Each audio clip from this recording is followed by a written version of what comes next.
Most products we consume are packaged when presented to consumers. Once the product is consumed, the packaging becomes waste. While some of the raw materials from the packaging can be recycled, this only amounts to less than 50% of the raw materials from the original packaging. In a world of constant population growth, the rise of packaging waste seems unstoppable. This is particularly concerning given that packaging waste takes many years to decompose. And it's not only the waste that's unsustainable, but also the considerable carbon emissions from across the production chain, which has already reached concerning levels. So, what must we do to save our planet? Can we reuse the packaging without needing to go through the recycling process? Packaging can be designed and tailored so the consumer can reuse a portion of it. Packaging typically has a component that stores the product and another that performs a function.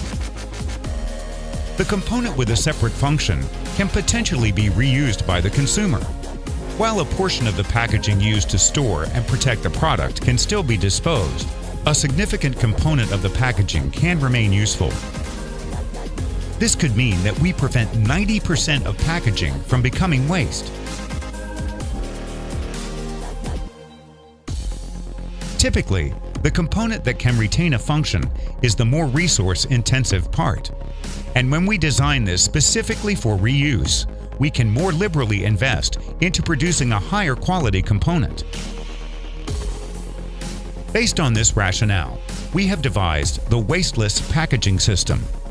WPS is a vision for creating packaging for a 20cc package containing a disposable inner package for the product using about 1 gram of plastic, with the rest of the packaging reusable. That would mean there is only 1 gram of plastic waste. Current packaging for a 20cc product uses 7 to 30 grams of plastic, all of which becomes waste. The difference in plastic waste between WPS and current forms of packaging is stark. Another way to reduce environmental impact is to use raw materials that are biodegradable. However, the cost of packaging is driven by the cost of the raw materials.